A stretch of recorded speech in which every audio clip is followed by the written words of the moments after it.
Dopo l'intervento del Presidente della Repubblica Sergio Mattarella a Palazzo Ducale, quella al Teatro La Fenice sarebbe dovuta essere la giornata della Premier Giorgia Meloni, ma la sua partecipazione all'atto conclusivo del quarto Festival delle Regioni e delle Province Autonome è saltata per motivi di salute. Il Presidente del Consiglio probabilmente ha avuto delle defiance dal punto di vista fisico, non lo so, immagino, ma non è un'assenza strategica. Aggiungo anche di più che io ho un ottimo rapporto con lei, siamo stati colleghi anche ministri assieme. Le voci maliziose di un'assenza tattica della Premier fanno riferimento alle polemiche che hanno segnato questo festival. Se la legge Calderoli sull'autonomia differenziata divide i presidenti di regione, il dibattito sul terzo mandato, riacceso dall'impugnazione del governo, leghisti esclusi, della legge elettorale della provincia autonoma di Trento, divide il centrodestra. Io credo che tecnicamente le regioni a statuto speciale, come ci dice la consulta a seguito della sentenza della Campania, al punto 6.6, non siano coinvolte dal principio generali del limite, perché hanno un autogoverno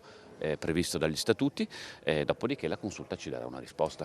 Nonostante le diverse sensibilità, ha giunto Fedriga, la cui giunta regionale è in crisi per una spaccatura tra Lega e Forza Italia da una parte e Fratelli d'Italia dall'altra, i presidenti di regione hanno votato un documento unitario per chiedere al governo un approfondimento sul tema terzo mandato. Intanto, assente la Premier, a Venezia c'è una parata di ministri, ma la polemica è sempre dietro l'angolo. Per il ministro dell'Interno Matteo Piantedosi va dalle zone rosse alla manifestazione contro il decreto sicurezza in Campo Sant'Angelo. Un decreto che prevede rafforzamento degli strumenti di contrasto e delle truffe agli anziani, rafforzamento di strumenti di contrasto delle occupazioni abusive di immobili ai poveri anziani o alle persone vulnerabili che escono di casa e si trovano la casa occupata, le body cam per i poliziotti e tante altre cose. Dire che è un decreto liberticida mi sfugge. Per il ministro all'ambiente e sicurezza energetica Gilberto Pichetto Frattin sull'ipotesi di una centrale nucleare a Marghera. Io credo che arriveranno prima le navi mercantili a Marghera con il reattore nucleare che non altre valutazioni.